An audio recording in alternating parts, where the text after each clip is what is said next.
The name of the show is The Way to Go. My name is Alan Bendich. I'm going to be your host, and tonight we have the wonderful actor and great friend, Mr. Noah Forrest, as our guest. Thank you for It's great to be here again. It seems like I saw you just a little while ago. Yeah. How convenient.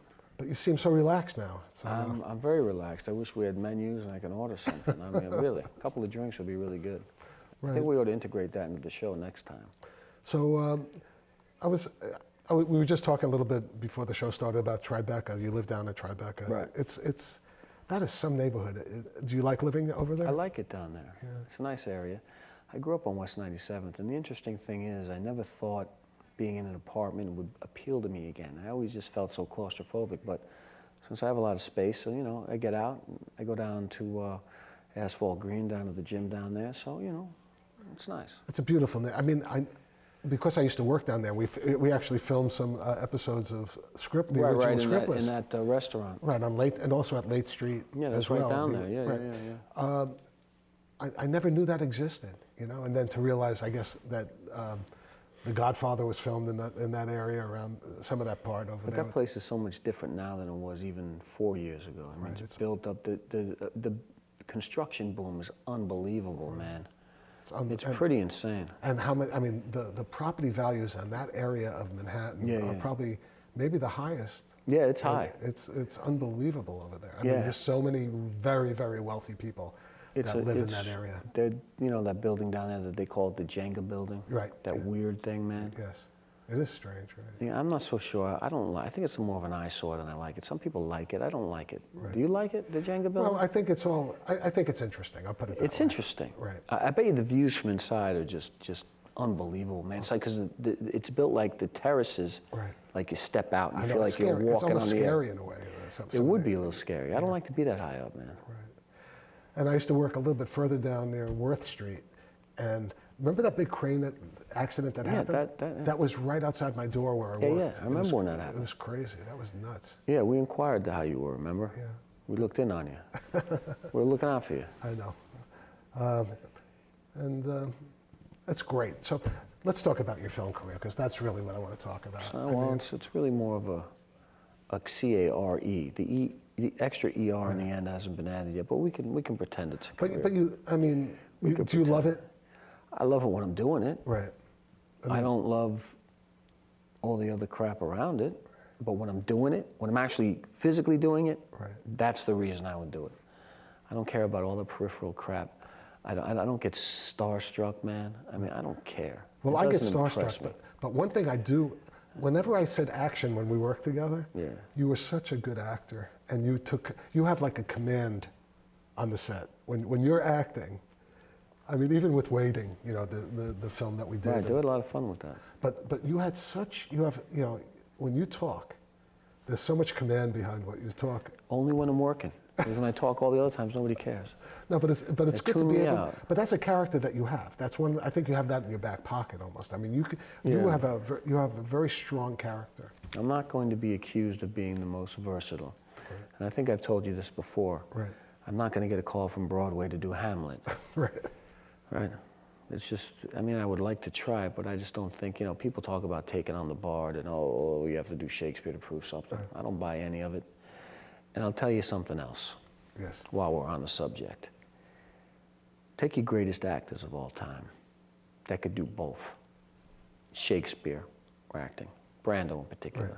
James Dean. Unbelievable. The thing that makes them great is because they haven't lost their personality, who they are, how they grew up. Their character is still intact. Right. You can take somebody, you can overtrain them, they can have perfect vocabulary, they can pronounce everything perfectly. Right. And they lose who they are. And I'm going to say something that people may say that's blasphemous. I'm going to say it anyway. Right. He's a great actor.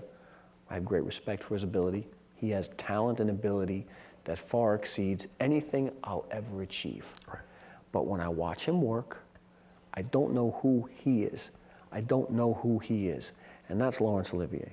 Really? Look, interesting. Greatest Shakespearean actor of all time, arguably. Right. He was great in The Marathon Man as Christian Zell. Fantastic. Oh. Scared the hell out of you, right? Right, exactly. Great actor. Right.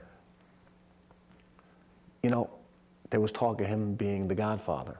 I didn't know that. The Brando part. There was talk of him doing it. But here's the thing. When I'm watching him work, you know, I don't see the edge, man. And there are people out there that would disagree, that's fine. Right. I'm not knocking the guy, as I said. Right. But that's what I'm talking about. Right. So we talk about Shakespeare, we talk about stage. You can overtrain. Right. I could perfect my speech pattern. Right. I could pronounce everything eloquently. I can get rid of my accent. But then I lose who I am. Right. So that's something I'm going to hold on to. I agree. Like, there's always an essence of Brando in everything that he ever did, I think. I thought Brando was a great actor. Oh, he was, and The Godfather, in my opinion, puts him over the top as arguably the greatest ever. Right. Because he had already done it. Right. And to come back with that, and to create that character was so layered and so deep, and like, and when they tell him son he's dead and he's like half crying and he's recovering in bed, he can't handle it. Right. Or when they tell him Michael's the one that killed the police chief. He's able to control that emotion like he's turning the light switch on and off. And even The Last Tango in Paris, let's talk about that for a second. Yeah. There's a scene that a lot of actors use as a monologue scene. Right. The one where he's over his mother's body or his wife, I forget who. I haven't seen that in so long, but he loses control and he's crying. And you say, well, so what? A lot of actors can sit at a body and cry. Right. It's not the same, man. It's just different. But he was also a nutcase. Right. He was a bizarre guy. He was just bananas. Well, and it pisses me off because if he was able to keep it together, you know, it's easy for me to say, right, what he should do, but. Yeah, but a lot of artistic people, you know, just are wacko, you know? I mean, it's sometimes... You gotta be able to reel it in a little. I mean, you start to believe everything you think. I mean, it's like you say it and therefore it is. Right. Be a little more grounded, man. Yeah. Who are your favorite actors now? I mean, I think then we saw Brando, Dean, who unfortunately we didn't get a chance to see much of. And let's mention one more thing with Dean. Let's talk about a movie, The Hustler. Paul Newman was The Hustler. Right. He was great as Fast Eddie. Right. Loved Paul Newman. Got no issue with Paul Newman. Right. Nobody had more edge than James Dean, though. That's true. How do you see James Dean as Fast Eddie? Oh, no, it would have been different. You're right. Yeah. I would have liked to have seen that. Right. Brando actually was screen tested for Rebel Without a Cause 4 or 5 years before it was made, and they didn't do it with him. Right. They did it with Dean later. What do you think of De Niro? Well, I think he's just, you know, I mean, now. Still. Really? You see, here's the thing. De Niro pissed me off a little bit. And like I said, it's easier for me to say, you know, our heroes, we want them to, you know. I want De Niro to be the guy from Heat, the guy from Goodfellas. Right. He did a movie called City by the Sea. Oh, yes. I think it was James Franco. Right. And something happened in that movie. It was like all of a sudden, De Niro had achieved it all. Not the acting, but just personally what he was, what he looked like. I was like, what happened to De Niro? Where is he? Right. And, but he got it back together, but whatever. I mean, it's easy for me to say what a guy should do, but you want these guys to be frozen in time the way we want to see them. Right. Pacino, too. Pacino's, you know, he's the big, he's got the big mane of hair. Clift? Montgomery Clift? Yeah. Great actor, tortured actor. Right. But also, tortured, that's it. Tortured, Brando's roommate, early on. Right. But really a brilliant, talented guy. He was offered Sunset Boulevard. I didn't know that. But he was with a woman who thought that the story mirrored their lives too much. And that was William Holden, right? And William Holden ended up doing it. Right. But Montgomery Clift was with a girl at the time who thought that the story mirrored their life. Oh, interesting. And said, you can't do that movie. Right. They had a very weird setup there, but Clift was amazing. But he was a great actor, Montgomery. He was in the Misfits with with Marilyn Monroe and Clark Gable. Right. That's what's called The Misfits and Eli Wallach. Right. That's a weird movie. It's a great movie. Right. Very bizarre. He played a lot of Tennessee Williams movies, I think, too, or at least he goes back to the, you know, Brando comes along in the 50s. Same with Montgomery Clift, and those guys were right on the fringe. Right. And Clift did a movie with Olivia de Havilland. Wow. For crying out loud. Right. One of those classic old, take it from the stage, make it into a movie deals. How about Paul Muni? Paul Muni comes from the Yiddish theater. Right. He does Scarface, which is one of the greatest gangster portrayals in history. Right. I own it. Right. I watch it. What a great actor. Every few months, I'll put it on. Right. Brilliant. Yeah. And they're redoing Scarface. They're doing a third one, which is going to encompass aspects of the first two. But Paul Muni, you know. How about Garfield? John Garfield. John Garfield died young, of course. The original, the Postman Only Rings Twice. Right. John Garfield was also a very powerful presence, a street guy too. Had kind of George Raft, you know. But he always played himself. Yeah, he like, did. like you talking before, Yeah, he had like- that essence of who he was. Yeah, you know who John Garfield was. Right. And all these actors you kind of knew. You know, Cagney and Bogart. Oh God, Cagney. Cagney had as much presence as anybody in history. Right. I mean, you know. He was an incredible actor. When he did The Public Enemy, he was the co-star. Right. But when the director lensed it up and started looking at things, he's like, wait a minute, Cagney's the star, man. Right. And the other guy's career, who originally was the lead in The Public Enemy, his career. So pretty much we're fizzled talking out. about some great actors who did some great films. Is there anything that you'd like to talk about that might be the flip side of that, of like films that... That suck? Yeah, things I've worked on. No, but we were, I mean, we're going to be talking about one thing that was interesting. The Bronx, what was this? I did this, it was a series called Fort Apache the Bronx. Oh, no, not Fort Apache. No, Street Justice the Bronx, Fort Apache. That's Fort Paul Apache, the Newman and Bronx. Ken Wall. Right, and also Danny Aiello. Yes, and Pam Grier. Right, oh yes. She was great as the, she used to But slice that was people. Danny Aiello's, I think, big break after he came from He threw Broadway. the guy off the, Right. I was roof. friends with Danny Aiello's son. He and I used to play poker in the cafeteria of Lehman College. Wow, how about that? Lehman. Yeah, it's funny. Crazy. But what were we talking about? We're talking about something about the Bronx. Street Justice the Street Bronx. Justice. Right, so I get a call for this thing. Yeah. It's like, oh, we're shooting it tomorrow. Do you want to play a detective? His name is Cortez. I'm like, all right, I can play Cortez. Right. So I'm thinking I'm going to get there, and they're going to maybe do something with the facial hair or ask me to grow a goatee. It's the 70s. Right. All the cops, you know. The 70s, man. You That's know, cool. cool. And they're going to put me in some cool long leather jacket, you know. have Serpico. a cool chain. Yeah, Serpico, right? Right. That's not what happened. So what happened? So I get there, Yeah. and all due respect to the people that worked on the show, I mean, Right. I'm not going to talk about anybody personally. Right. I get there, and they're like, okay, can you wear this? And well, you'll see for yourself. And I just thought to myself, if they had allowed me to do my own 70s thing, I could have really come in as a cool street cop, which I think could have gone well. So in other words, if you were allowed to bring your own wardrobe, if you were allowed to get I would your have own figured it wardrobe, out, yeah. I would have come up with something. Right. The other interesting thing about that shoot was, I'm not going to mention who, but there was a guy on the crew who kept mentioning Scorsese's name.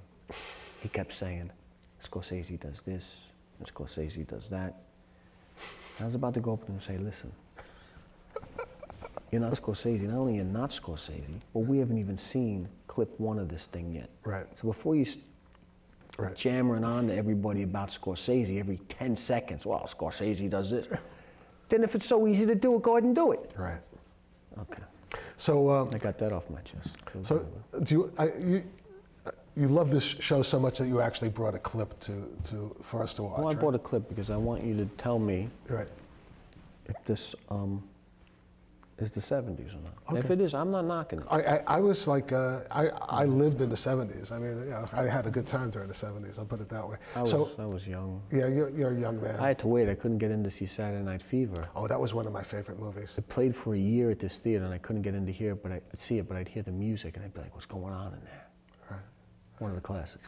Okay, so can we share the clip with the Go audience? ahead. It's just a few It's called what, assorted. It's just Street assorted. Justice? It's Street Justice, The Bronx. The Bronx? Okay, so Yeah. enjoy the clip, okay? New York, 1973. A city teetering on the brink of chaos. Slow night, huh? Yeah, these clowns took us for a little high-speed joyride through the South Bronx. You know, nothing out of the ordinary. Well, you always did like a good joyride now, didn't you? Hey, you know me.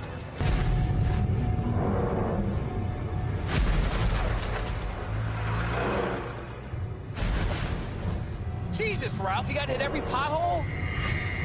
We got a live grenade in here. I'm done for the night, huh? It was near the end of our shift. It was around 4. That's an interesting taste. All right, it was good. I enjoyed it. Well, I mean, I'm just saying, though, you know, it's the 70s. That thing was like a burlap tent. It was very odd.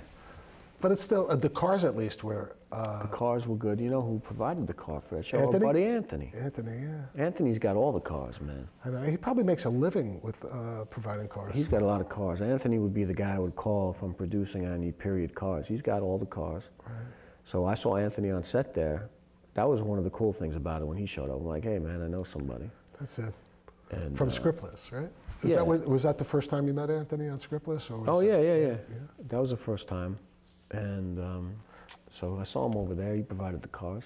Did he do any acting in it, or was he? I'm trying to remember. I remember telling him that he should, and hopefully it'll ask him. And I think he went back, and I didn't. And I found out that it was kind of like the Cortez thing was a temporary thing because, you know, they wanted somebody who was, you know, Hispanic. And I thought when I first got the call, I didn't say that to him. I said, sure, I'll come do it. Right. But I was thinking, you know, Cortez, go hire a Hispanic actor. So how many days did you work on that thing? That was like a week. Yeah. And when did you shoot it? A little while ago. See, they showed one episode, then they kicked it off to one channel and replaced it with Naked and Afraid. Okay. And then they brought it back 3 months later, and it was what it was. Right. It's a shame, you know. Like wardrobe, though, is very important. I mean, wardrobe got me a part when I was in Hollywood. Again, that's a commercial I talked about before for Hitachi. Right. It was a period piece. Right. So I went to a store. No one, you know, for the audition. I got a period suit. Right. And I used the shoe, and I didn't use their wardrobe. I used that suit when we did the commercial. That was the thing on Boardwalk, man. They had a airplane hangar in Brooklyn, man. Right. Their wardrobe cost $2.5 million. You walked in there, overcoats, hats, tie pin shirt. Right. I mean, that's when you know you're grooving with the professionals. Right. Okay? That's when you know things are running the way you want to be a part of them. Now, I work down at Maiden Lane now, and they're shooting a new series. They're always shooting down there. They shoot Bull, they shoot Power down there. But they're shooting now something called The Good Cop, and it stars Tony Danza. Oh, right. I heard of it. It's and Netflix. They took the whole street level, like an empty office, and they had their wardrobe over there, and also their equipment. It was amazing. I mean, they were shooting just in this one location in this bar, and they were there for a week, and they had like trucks all over the place, and they were just shooting in this one little bar. It was like amazing. They take up all the good parking spots. Right. And it pisses me off. I got to drive around for an hour. Right. But yeah, they're always filming down in that area. Right. Always. They filmed a lot of Ray Donovan down there. So. Right. Oh, I ran into him at Whole Foods. The guy that plays. Who? Liev Schreiber? Yes. He lives down there with. You know. Oh yeah, I think I may have seen As a matter him. of fact, I stalked him a little bit at Whole Foods. I was taking Did pictures. you? I was taking pictures of him. I'm terrible. Even I though I can live see in Alan Hollywood sneaking around the cornflakes. with my camera. Well, Whole Foods, they sell very specific flakes. I don't know if they're cornflakes, but Right. they But got their own way of I've doing seen things. Obama's daughter there. You know, a bunch of people in that Whole Foods. Everybody shops there. I mean, that's the only a good place. I like it there. Yeah. I go there a lot. I'm the real chef. I am. So what's going to happen with the video? I mean, is it like done? That show? Yeah. That show's done. Yeah. I bought that here because I got a lot of stuff I could bring. Right. I'm hoping next time to have. I've got other stuff I can do. Right. But this long monologue coming up in this feature. Right. That would be something good to bring too. That would be awesome. 4 pages. We won't show all that, of course. But maybe we'll bring something that we do. Right, that would be awesome. I mean, Scriptless is already on this television show, and you've been the star of almost all the shows we've had on Scriptless. It's been a good time, man. And it's been so much fun, and it's actually the sweetest part of my life is this whole acting thing, Right. this show and Scriptless, and every now and then I get a chance to work on other people's projects. Yeah. JT's actually going. He's affiliated with us because he gives a lot of people here. Uh-huh. But I think he's going to be taking a back seat and have other people actually do the casting for his shows going forward. What other shows is he doing? I don't know. Whatever comes along. Yeah. It is what it is, Yeah. So I'm trying to think of something exciting that's going on. Jeez, there's just nothing exciting. We can go back. Let's talk about the mob show. I love the mob show. There's so much stuff that I did on that show that didn't make it in, that I want to get my hands on. How do you get it from a big show like that, The Making of the Mob, which was on A&E? AMC. AMC. I knew it had an A. That's the second time you said that. I know, I made the same You mistake. get the A on right, and that's it. on AMC. Right. And the guy who played one of the stars was also on the show because he came with Ken Kirshner. You told me about that. Yeah, vaguely. But what happens to, I mean, are you able to get clips? The thing's showing all over the world now. Right. Australia, But I'm talking about Asia. the clips that didn't make it. Yeah, I know. I mean, you'd figure they'd It's tough. It's tough call to a get those guy up things. and say, hey, how would you like your work? Unless they want to come out with a re-edit. Right. They never did New York Part 2, they did Chicago. Oh yeah, I was wondering about what They happened. never did New York 2, they did Chicago, they should have done New York 2. Then they went off and did something about the West, and then they did something that's airing now, which I haven't seen, called The Frontiersman. Right. You know, about guys crawling around in the woods, and that's pretty exciting. So, who knows? What happened to, remember Greg? He was on the show, Greg, one of the guys on the show, and he actually wrote Dark Circles. I'm trying to Oh, think Greg, yeah. I can't think of his last name. No.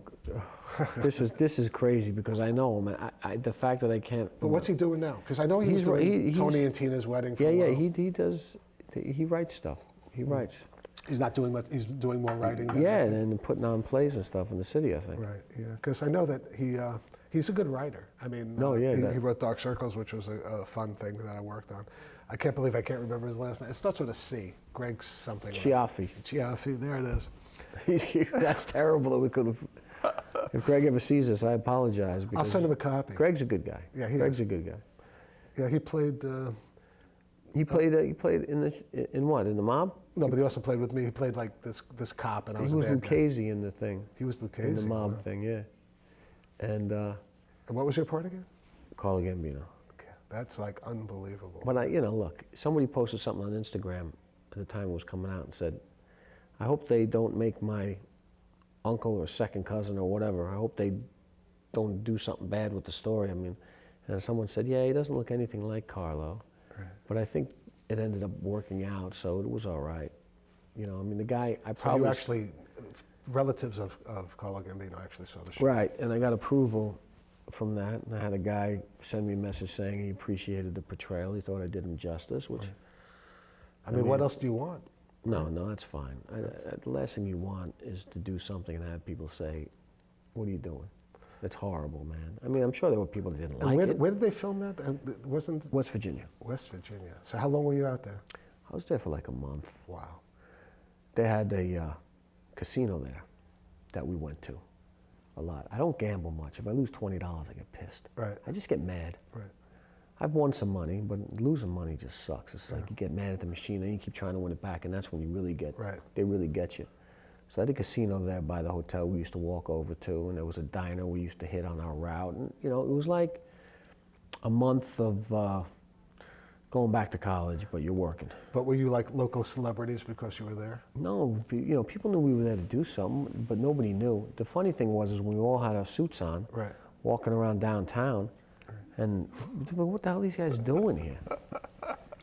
Right, so it was a big secret thing. It was weird, man. People knew something weird was going on. You know who's lucky at gambling? My father. Really? He's always been lucky because he knows when to get up. He always gets up when he's ahead. What's the most he's ever won? Well, I'll tell you, we went to Vegas after my mother passed away in 2009, and we took my father on vacation. And this isn't the most he ever won, but he played craps for 10 minutes and won $700. Nice. But he used to play blackjack, and he's very good with numbers. So he would always go to, when I lived in Hollywood, he used to drive cross country with my mother and stop in Vegas. That's cool. And they'd spend 2 weeks there. Oh, I love stopping in Vegas, going to or from LA. Right. There was a couple of hotels in Prim, Nevada. Right. And at that time, if you stopped in Prim and got your gas tank filled up, you got the free buffet. That's they don't it. do that anymore. I know, they used to have a lot of free buffets. Man, and that's the place they also have Bonnie and Clyde's car that got all that's shot up. They have it in the lobby. You walk in, it's cool. You get the free buffet. You see Bonnie and Clyde's car. It's still pretty cool. That was one of the best things, having my parents coming to visit, and I'd get them I got them on Cagney and Lacey. My father was an extra on Cagney and Lacey. You must have loved that. He worked on a bunch of shows, Moonlighting, Beauty and the Beast with Linda Hamilton. Oh, yeah. Beauty and the Beast. I remember that. A lot of different shows. That was a good show. It was fun. And I met Linda. She was a nice girl. No, I like Linda. She was in The Terminator. Yeah, Right, beautiful girl. And she was so sweet. And Yeah. But it was fun. My father had an interesting life, you know. And you know my dad. No, he's a great guy, your dad. Yeah. Max is awesome. He's doing good. No, he is. I know. And you've played his son twice. Played his son twice, and I made him look good both times. That's it. When we were waiting. And you're always the angry one. You're always like, God damn it, you love him more than me. It's like this gut-wrenching kind of, I always feel so guilty after those shoots. Why? Because you're always telling me, Alan, stop. Actually, that's a lie. I don't always feel guilty. But I think it's kind of funny, though, that you're always putting yourself in the position of the son that's kind of like falling out of favor. Right. Well, that's, you know, I try to mirror life a little bit, you know. That was the first one we did, and and I'm saying to you something like, yeah, you're not going to get up from the street, from the gutter. You can't get off the curb. Right. But it just came out. The thing is, it might sound difficult to say it now, but when I said action, you're like that. I mean, in terms I don't. If somebody wants me to make up a whole riff or a whole story, I could do that instantaneously. You did. I mean, there was never a problem on your end of, and even if it was a problem on the other person's end, you usually picked up the slack. So you're a very good improv actor. Unbelievable. Excellent. It's too bad it doesn't come into play more. Yeah. You know what I mean? Yeah. Because everybody's got a script. Everybody thinks they're so smart. But it is fun, and it's also dangerous because you know where it's heading, but it's always, instead of having one person's idea, it's like it really becomes like an interesting painting that you put together if you have the right people doing an improv. De Niro does a lot of those. Who? De Niro. Oh, really? Right. I wish I could have worked with that guy. Yeah, who doesn't? I would like to work with him. He did Copland, and right. I guess he was making up his own lines, and Stallone thought that was weird. And Harvey Keitel was in that. They had all really. I really like Harvey Keitel. I think he's Keitel's a great actor. a good actor. He was great in Bugsy as Mickey Cohen. Right. And he was in Scorsese's Thesis College film. Those guys go way back. Oh yeah. Mean Streets also, right? Oh, Mean Streets, yeah. He was in Mean Streets, and then he was in Taxi Driver. Right. He was great in Taxi Driver. Oh my God. You know. I mean, that's it. You see, a lot of directors have the basic cast that they have all the time. I mean, right. You know. But I wonder what happened with De Niro and Scorsese, why he doesn't do. Well, he was, Scorsese did Gangs in New York, right? And they offered De Niro Bill the Butcher, Oh, the Daniel Day-Lewis part. And apparently, look, I don't know. I only know on what I see or read, so if it's not true, but De Niro apparently didn't relate well to the character or something. Right. But they're doing The Irishman now. Right. Well, that's so they just wrapped The Irishman. Oh, I didn't know that. Well. It's going straight to Netflix. Netflix paid like $125 million just to have it go straight to them. It's crazy. So the landscape has changed. Right. And movies now are going to go in the theater for 2 weeks to give themselves an opportunity to be eligible for Oscars. Right. And they're going to other platforms. Where the money is, right? Yeah, but going to the theater is never going to get old. It's still an experience, especially now with the stadium seating and stuff. Right. I mean, it's awesome. Right. We were losing a couple of theaters in this area. And now it looks like people are, they're actually building them up again. Because Mamaroneck was losing their theaters. But that's the shame, because a lot of the old classic theaters right. are not what people want anymore, man. Yeah. They want to have reclining seats. They want to be comfortable. They want stadium seating so you could see better. Remember the old days, if someone was in front of you, you couldn't see? But unfortunately, what I'd like to do is go on forever, but unfortunately it came to that time. But it went really quick. But there's this one thing left to say. That's a wrap. Good night, folks.